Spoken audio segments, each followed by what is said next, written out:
मई 2021 दिन संडे रविवार और बात करेंगे आज के मुख्य समाचार और टुडे ब्रेकिंग न्यूज के इस अपडेट वीडियो में नजर डालेंगे देश भर की तमाम बड़ी खबरों पर। कारोबारियों के लिए, काम धंधा रोजगार करने वाले लोगों के लिए सरकार की एक नई स्कीम, नई योजना आई है, मैं आपको बताऊंगा। वहीं कई राज्यों में एक बार फिर से लॉकडाउन को बढ़ा दिया गया। सबसे बड़ी बिग ब्रेकिंग न्यूज अपडेट आ रही है, किन किन राज्यों में लॉकडाउन बढ़ चुका अपन जानेंगे, किस तारीख तक बढ़ चुका, मैं आपको पूरी बड़ी खबर बताऊंगा। इसके अलावा चक्रवाती तूफान तोकते वगैरह को लेकर भी भयंकर अलर्ट जारी किया गया है। मौसम विभाग की तरफ से आज कल के बीच में तूफान आने को लेकर सबसे बड़ी भयंकर चेतावनी आ रही है 8 राज्यों के लिए। किन किन राज्यों में है जानेंगे अपन। वहीं मोदी सरकार की तरफ से कुछ बड़ी घोषणाएं और कुछ नए नियम भी निकल कर आ रहे हैं कोरोना को लेकर, जो हर एक भारतीय नागरिक को जरूर जान लेना चाहिए। कोरोना के अलावा भी एक और बड़ी गंभीर बीमारी का खतरा भी मंडरा रहा। कौन सी बीमारी है मैं आपको बताऊंगा। अच्छा, इसके अलावा आधार कार्ड को लेकर भी उदय की तरफ से नया नियम आ चुका है। तो जानते हैं दोस्तों एक एक करके आज के 50 बड़ी ही इंपोर्टेंट यानी कि महत्वपूर्ण बड़ी खबरों पर नजर डालते हैं फटाफट से। बिल्कुल बने रहिएगा मेरे साथ इस वीडियो में और एकदम पूरा लास्ट तक देखते रहिएगा। बिना टाइम वेस्ट किए सीधे ले चलता हूँ पहली खबर में। तो देखिए, उदय ने नया निर्देश जारी किया है आधार कार्ड को लेकर। दरअसल कोरोना से जुड़े किसी भी काम के लिए आधार अब जरूरी नहीं होगा। वैक्सीन रजिस्ट्रेशन के लिए पैन कार्ड और ड्राइविंग लाइसेंस ही काफी है। आपके काम की 2 बड़ी बातें स्क्रीन पर आप देख पा रहे होंगे। अगर किसी के पास आधार कार्ड नहीं है या फिर किसी कारणवश से ऑनलाइन वेरिफिकेशन नहीं हो पा रहा है तो संबंधित एजेंसी या डिपार्टमेंट को आधार कानून 2016 के सेक्शन 7 के तहत उनका काम पूरा करना होगा। उसे रोका नहीं जा सकता। वहीं आधार कार्ड जो है वो वैक्सीन रजिस्ट्रेशन के लिए आवश्यक फोटो पहचान पत्रों में से एक है। लेकिन आधार नहीं होने की स्थिति में पैन कार्ड या ड्राइविंग लाइसेंस या सरकार का स्वास्थ्य बीमा कार्ड, पेंशन दस्तावेज भी वैक्सीन रजिस्ट्रेशन के लिए मान्य होंगे। ये आधार को लेकर नए नियम आज ही उदय ने जारी किए हैं ताकि दोस्तों क्या कि जिन लोगों का आधार के साथ अगर कोई मसला चल रहा ना तो भी उनकी वैक्सीन नहीं रुके वगैरह वगैरह, उनके काम नहीं अटके, इसलिए उदय ने ये नियम लागू किए हैं। अच्छी बात है। और चलिए अगली बड़ी खबर देखिए। अगले सप्ताह लॉन्च होगी DRDO की कोरोना की दवा 2DG उसका नाम है, जो कि मरीजों के लिए रामबाण साबित होगी। अब कोविड-19 से निपटने के लिए हमारे ही देश की DRDO द्वारा विकसित की गई 2DG दवा की 10,000 खुराक का पहला बैच अगले सप्ताह लॉन्च किया जाएगा और इसे मरीजों को दिया जाएगा। यानी कि कोरोना की अब एक और नई दवा कोवैक्सीन और कोविशील्ड वगैरह के अलावा भी अब ये DRDO की दवा भी कोरोना मरीजों के लिए अच्छी साबित होगी।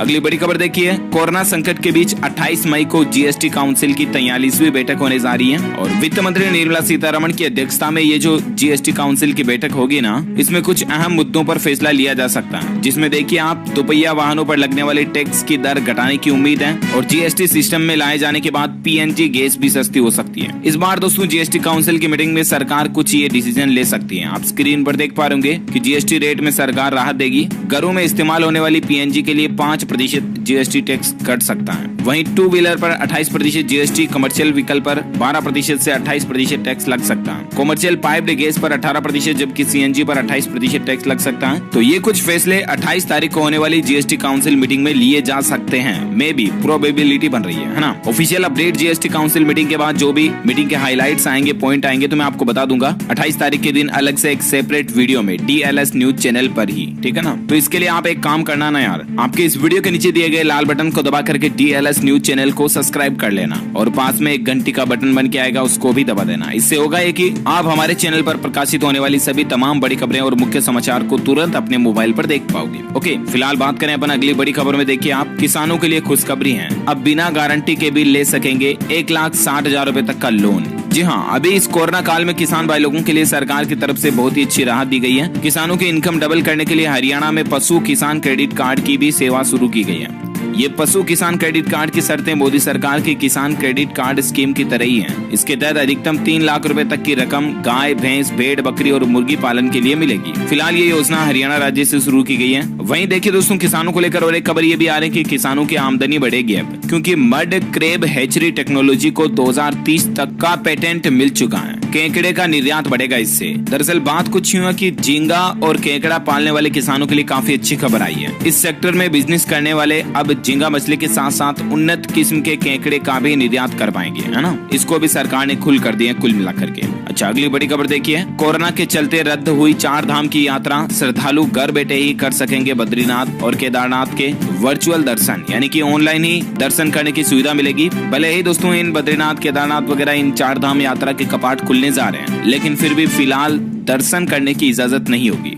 यात्रा करने की इजाजत श्रद्धालुओं को नहीं होगी, तो सभी श्रद्धालु भाई लोग जो है घर बैठे ही ऑनलाइन ही ये दर्शन कर पाएंगे। ओके, अगली बड़ी खबर देखिए, घर में आएगी फ्री में ऑक्सीजन, दिल्ली में शुरू हुई ऑक्सी टैक्सी करके सर्विस। जी हाँ, राजधानी दिल्ली में अरविंद केजरीवाल सरकार की तरफ से ऑक्सीजन सप्लाई को लेकर एक तो ऑक्सीजन बैंक की शुरुआत की गई है और इसके अलावा ऑक्सीजन के लिए टैक्सी की सुविधा जिसका नाम रखा गया ऑक्सी टैक्सी करके ये सर्विस भी शुरू की गई है। इसकी मदद से लोगों के घर तक फ्री में ऑक्सीजन पहुंचाई जाएगी। इसके लिए एक पोर्टल भी शुरू किया गया है, unitedbyblood.com। इस पर लॉगिन करके आप ऑक्सीजन के लिए रजिस्टर करके ऑर्डर कर सकते हैं। ओके, अगली बड़ी खबर देखिए, 15 तारीख से लेकर 31 मई तक विशेष अभियान शुरू किया जा रहा है। छोटे कारोबारियों सहित उद्योग जगत को सरकार से फौरी राहत मिलने जा रही है। टैक्स रिफंड जल्द दिलाने के लिए आज से एक विशेष अभियान शुरू हो चुका है। दरअसल बात कुछ यूं है कि सरकार ने उद्योग जगत, खास करके जो छोटे कारोबारी है, MSME वगैरह, जो अपना छोटा काम धंधा बिजनेस करने वाले जो लोग बाग है ना, उनके टैक्स रिफंड और ड्यूटी ड्रॉबैक क्लेम का निपटारा प्राथमिकता के आधार पर कराने की कवायद शुरू कर दी है। अगर उनका इनकम टैक्स वगैरह में थोड़ा बहुत रिफंड आना ड्यू है तो वो अब उम्मीद है कि 30 मई तक के अंदर आ जाएगा, है ना। ज्यादा इन्फॉर्मेशन आप देख सकते हैं। अगली बड़ी खबर देखिए, उत्तर प्रदेश में 17 मई से 23 जिलों में 18 से 44 साल तक की आयु वर्ग के लोगों को कोरोना वैक्सीन लगना शुरू हो जाएगी। ये यूपी के मुख्यमंत्री योगी आदित्यनाथ सरकार की प्लानिंग है। वहीं यूपी को लेकर एक दुख भरी खबर देखिए, अब यूपी के प्रयागराज से सामने आई भयावह तस्वीरें। गंगा नदी के पास रेत में दबे मिले सैकड़ों शव। ये तस्वीर देखकर आप अंदाजा लगा सकते हैं कि कितने शव जो है गंगा नदी के पास ढाबे पर रेत में, गंगा नदी के आसपास के जो किनारे पर रेत है ना, उसमें दफनाए गए हैं। और दफनाए भी ऐसे गए हैं उनको कि हल्की सी रेत हट गई वहां से और सारे के सारे शव दिखने लग गए। ये तस्वीरें कहीं ना कहीं दिल को झकझोर कर देने वाली हैं वाकई में। और ऐसे ही गंगा नदी वगैरह में जो डायरेक्ट शव बहा रहे हैं उनके खिलाफ अब मानवाधिकार आयोग ने भी केंद्र और राज्य सरकारों को एडवाइजरी जारी की है। नदियों में बहती लाशों को लेकर 4 सप्ताह के अंदर इस पर रिपोर्ट भी मांगी गई है, क्योंकि दोस्तों शवों की बेकदरी जो है वो संविधान के खिलाफ है। शव का भी कदर करना जरूरी है। मृत शरीर भी सम्मान और गरिमा का हकदार है, ये हमारा संविधान कहता है। लेकिन ये तस्वीरें कहीं न कहीं इस संविधान का उल्लंघन करती हुई दिख रही है, राइट। तो इस पर अब रिपोर्ट मांगी गई है, 4 सप्ताह में आएगी। फिलहाल देखिए आप अगली बड़ी खबर, उत्तर प्रदेश को लेकर और एक अपडेट ये आ रहा दोस्तों की 24 मई तक यूपी में लॉकडाउन को बढ़ा दिया गया। स्कूल, कॉलेज, बाजार, मॉल वगैरह सब कुछ बंद रहेंगे। 1 करोड़ रेहड़ी, पटरी और रिक्शा वालों को सरकार इस महीने 1-1 हजार रुपए भी देगी। 5वीं बार लगातार ये यूपी में लॉकडाउन को बढ़ाया गया है। किस तारीख को कब लॉकडाउन बढ़ाया गया तो जानकारी आप स्क्रीन पर देख सकते हैं। और अब आखिरकार उत्तर प्रदेश राज्य में 24 मई तक लॉकडाउन रहेगा। कल शाम को ही योगी कैबिनेट की बैठक में ये फैसला लिया गया है और तकरीबन 16 करोड़ गरीब परिवारों को सरकारी मदद मिलेगी। 1-1 हजार रुपए की सहायता राशि किन किन को मिलेगी तो आप देख सकते हैं, नाई, धोबी, मोची, हलवाई, ई रिक्शा, रिक्शा चालकों को, दिहाड़ी मजदूर, ठेला, रेहड़ी वालों को, पटरी वालों को, आदि दुकानदार वालों को सरकार ये सहायता देगी, है ना। और अगली बड़ी खबर देखिए आप, हिमाचल प्रदेश में भी 17 मई से मेगा वैक्सीनेशन प्रोग्राम शुरू होने जा रहा और इसके तहत 18+ उम्र वालों को भी टीका लगना शुरू हो जाएगा 17 तारीख से हिमाचल में, है ना। अगली खबर देखिए, कोविड से लड़ाई में मदद मिलेगी। केंद्र सरकार ने सामानों की सरकारी खरीद से जुड़े नियमों को बदल दिया। मेक इन इंडिया को प्राथमिकता की जो शर्त थी उसको भी हटा दिया। 30 सितंबर 2021 तक ये छूट मिलती रहेगी। वाणिज्य मंत्रालय ने इसको लेकर आदेश भी जारी कर दिया। इसके कुछ मुख्य पॉइंट्स आप देख सकते हैं कि 50 लाख रुपए से कम की खरीदारी स्थानीय आपूर्तिकर्ताओं से की जाएगी। 50 लाख से ज्यादा की स्थिति में 20% खरीदारी स्थानीय स्तर पर होगी और 5 लाख से कम की सरकारी खरीदारी में ये नियम लागू नहीं होगा। ज्यादा इन्फॉर्मेशन आप देख सकते हैं। और अगली बड़ी खबर देख पा रहे दोस्तों के कृषि कानूनों के विरोध में आंदोलन के 6 महीने पूरे होने पर 26 मई को काला दिवस के रूप में मनाने जा रहे किसान भाई लोग। संयुक्त किसान मोर्चा की तरफ से ये ऐलान किया गया। आपको पता होगा कि लगभग 6 महीने हो चुके हैं किसान आंदोलन चल रहा, तीनों कृषि कानूनों को रद्द कराने के विरोध में, राइट। और अब 26 मई को किसान वालों काला दिवस के रूप में भी मनाने जा रहे हैं। साथ ही बड़ी खबर देखिए, 7 दिन खुलेंगी सरकारी दुकानें। राशन लेने से पहले कार्ड होल्डर पढ़ लें, बाहर लगा नोटिस।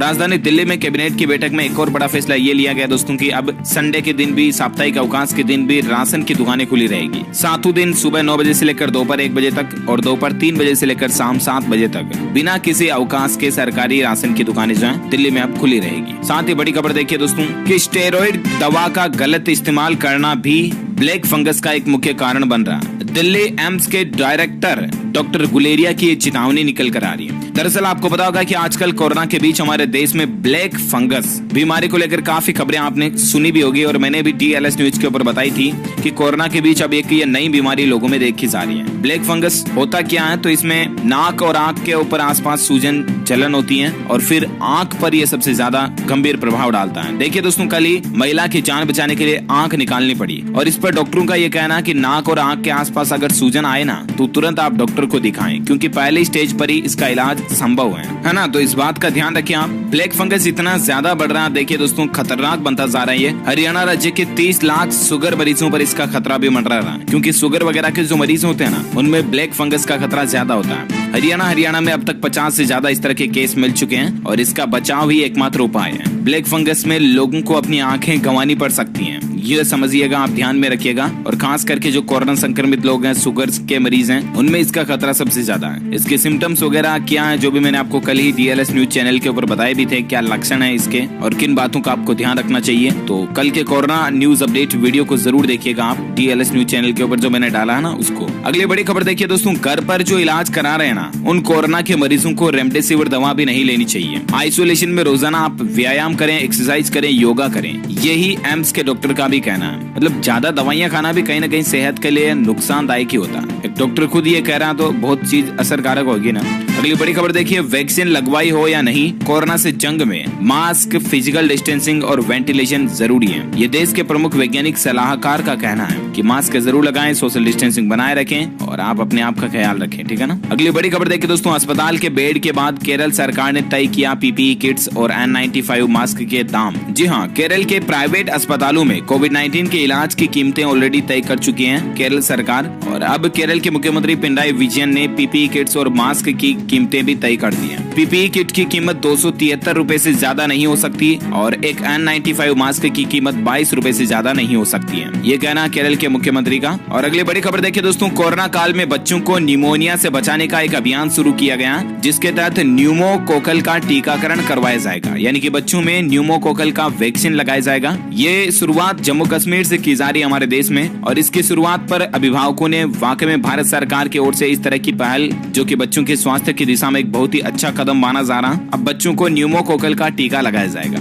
अभी इस न्यूमोनिया नहीं बढ़े इसलिए। अच्छा, अगली खबर देखिए दोस्तों, कर्ज में डूबते जा रहे हैं राजस्थानी। हर व्यक्ति पर 51,888 रुपए का कर्ज हो चुका है। प्रदेश पर कुल जितना लोन उसके 25% यानी कि 1 लाख करोड़ रुपए गहलोत सरकार ने 2.5 साल में लिए हैं। अब देखिए दोस्तों, यहाँ पर कांग्रेस ने 2.5 साल में इतना कर्ज ले लिया कि हर एक राजस्थानी पर 50,000 से भी ज्यादा का लोन हो चुका है। मतलब हजारों करोड़ रुपए राजस्थान ने लोन में लिए हैं। देखिए 2018-19 में राजस्थान सरकार पर 3,11,373 करोड़ का कर्ज था, जो 2020-21 में बढ़कर सीधा 4,09,000 करोड़ को पार कर गया। यानी कि देखा जाए तो इससे यही साबित होता दोस्तों कि राजस्थान सरकार जो है लोन ले लेके लोगों को अलग अलग योजनाएं देने के नाम पर खुश करती है, लेकिन ये सरकार को जरूर सोचना समझना चाहिए कि राज्य पर इतना कर्ज बढ़ता जा रहा है। देखिए मतलब हालात देखिए सरकारों के भी। अगली बड़ी खबर में अपन जाने दोस्तों, कोरोना से संबंधित कुछ महत्वपूर्ण बड़ी खबरें हैं, लेकिन इससे पहले मैं आपको आज के मौसम समाचार बताना चाहूंगा, जहां तूफान वगैरह को लेकर भयंकर चेतावनी आ रही है। बड़ी खबर देखिए आप कि भारी बारिश और तेज हवाओं से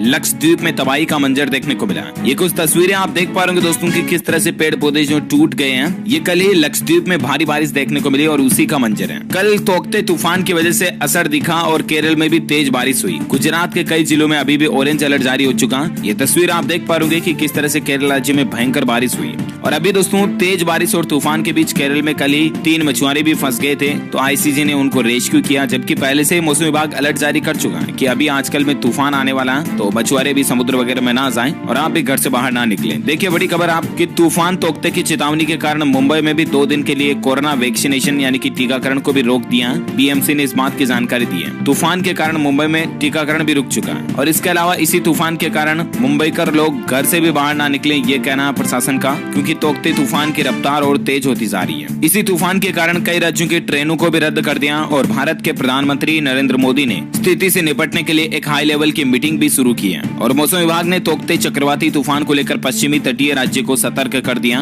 अब यहाँ पर दोस्तों कई रूट की ट्रेनों को भी रद्द कर दिया, जैसे कि पुरी, ओखा, राजकोट, पोरबंदर, सिकंदराबाद वगैरह वगैरह, इन ट्रेनों को रद्द कर दिया। साथ ही बड़ी खबर देखिए दोस्तों, अब ये जो चक्रवाती तूफान है ये धीरे धीरे भीषण चक्रवाती तूफान में तब्दील हो रहा है तोकते करके। IMD यानी कि भारतीय मौसम विज्ञान विभाग ने इसको लेकर अलर्ट जारी किया। गोवा सरकार ने भी चक्रवात तूफान तोकते से निपटने के लिए सख्त कदम उठाए। रेस्क्यू टीमों को एनडीआरएफ को तैनात कर दिया। महाराष्ट्र सरकार ने भी कहा कि चौकन्ना रहे अधिकारी वर्ग, क्योंकि कुछ ही घंटों में चक्रवाती तूफान तोकते जो वो तबाही मचा सकता है। गृह मंत्रालय ने इसको लेकर एक एडवाइजरी भी जारी की है। ये तोकते तूफान दोस्तों उत्तर पश्चिमी दिशा की तरफ बढ़ने लगा और लगभग 18 मई को शाम के समय ये पोरबंदर नलिया के बीच गुजरात तट को पार करने की संभावना जताई जा रही है। अगले 6 घंटों के दौरान और भी ये खतरनाक हो सकता तूफान, और केरल से गुजरात तक में अलर्ट जारी किया गया। किन किन राज्यों में ये तूफान को लेकर गंभीर चेतावनी है तो मैं आपको बता दूं, केरल तो है ही है, इसके अलावा गुजरात, महाराष्ट्र, कर्नाटक, गोवा, इन राज्यों में ये तूफान भयंकर तबाही मचा सकता है, कहर बरपा सकता है। मौसम विभाग की तरफ से ये अलर्ट और चेतावनी आ रही है। अरब सागर में उठ रहा है चक्रवात तूफान 18 मई तक में गुजरात के तट से टकरा सकता है, ठीक है ना। और इसके चलते महाराष्ट्र, केरल, कर्नाटक, इन राज्यों में भारी बारिश की भी संभावना है। तो आप ध्यान रखिएगा, अपने आप का भी, अपने परिवार वालों का भी, बिना काम घर से बाहर मत निकलिएगा, ठीक है ना। वैसे संपूर्ण भारत का आज 16 मई 2021 का मौसम पूर्वानुमान आखिर क्या कहता है? तो दोस्तों अगले 24 से 48 घंटों के दौरान केरल, तटीय कर्नाटक, गोवा, कोंकण, लक्षद्वीप, आंतरिक तमिलनाडु, इन जगहों पर मध्यम भारी बारिश हो सकती है। वहीं मध्य महाराष्ट्र, दक्षिण गुजरात, सिक्किम, उत्तर पूर्व भारत में भी आपको हल्की फुल्की बारिश देखने को मिल सकती है। अंडमान निकोबार द्वीप समूह, पश्चिम हिमालय, मध्य प्रदेश, पंजाब और राजस्थान के भी कुछ इलाकों में अगले 24 से 48 घंटों के दौरान हल्की बारिश होने की संभावना है। ओके, तो ये रहा आज का वेदर अलर्ट, मौसम अपडेट। और अब अपन नजर डालते हैं दोस्तों देश में कोरोना वायरस से संबंधित कुछ बड़ी खबरों पर। देखिए बड़ी खबर आपकी, शहीद भगत सिंह के भतीजे अभय सिंह संधू की भी कोरोना से मौत हो चुकी है। ये भगत सिंह के भतीजे थे, अभय सिंह इनका नाम है। ये एक सामाजिक कार्यकर्ता थे, 63 वर्षीय इनकी उम्र थी। कोविड-19 के बाद ये हॉस्पिटल में भर्ती थे और अब ये हमारे बीच नहीं रहे हैं। इनको अश्रुपूर्ण श्रद्धांजलि हमारी तरफ से, भगवान इनकी आत्मा को शांति दे। और कोरोना पर अगली बड़ी खबर देखिए दोस्तों, पीएम मोदी ने कल ही हाई लेवल मीटिंग की, आपको पता होगा, मैंने अपडेट बताया भी था। और गाँव में specially door to door testing के लिए और ऑक्सीजन सप्लाई पर इंतजाम करने के लिए पीएम मोदी ने खास फोकस जोर किया कल की मीटिंग में।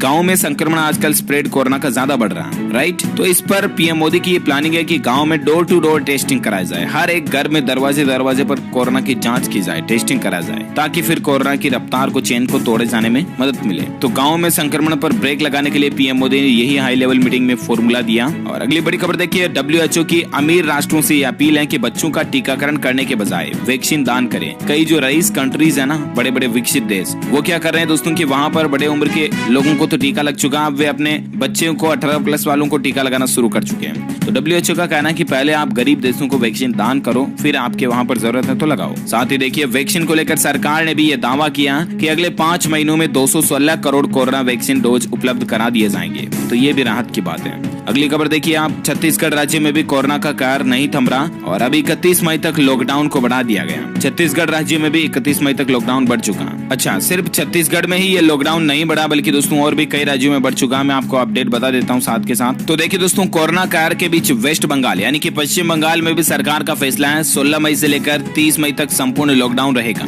पश्चिम बंगाल की मुख्यमंत्री ममता बनर्जी की तरफ से ये फैसला लिया गया कि कोरोना महामारी के कहर के बीच अब पश्चिम बंगाल में कंप्लीट लॉकडाउन का ऐलान कर दिया गया। इस दौरान अनिवार्य सेवाओं को छोड़कर सभी तरह की गतिविधियों पर पाबंदी रहेगी पश्चिम बंगाल में, है ना। और वहीं पश्चिम बंगाल में कल ही ये भी आदेश जारी हो चुका है कि 10वीं 12वीं की परीक्षाएं जो वो स्थगित हो चुकी हैं अगले आदेश तक। अभी इनकी तारीख कोई फिक्स नहीं की गई है। फिलहाल 10वीं 12वीं के एग्जाम कैंसिल कर दिए गए, पोस्टपोन कर दिए गए। साथ ही बड़ी खबर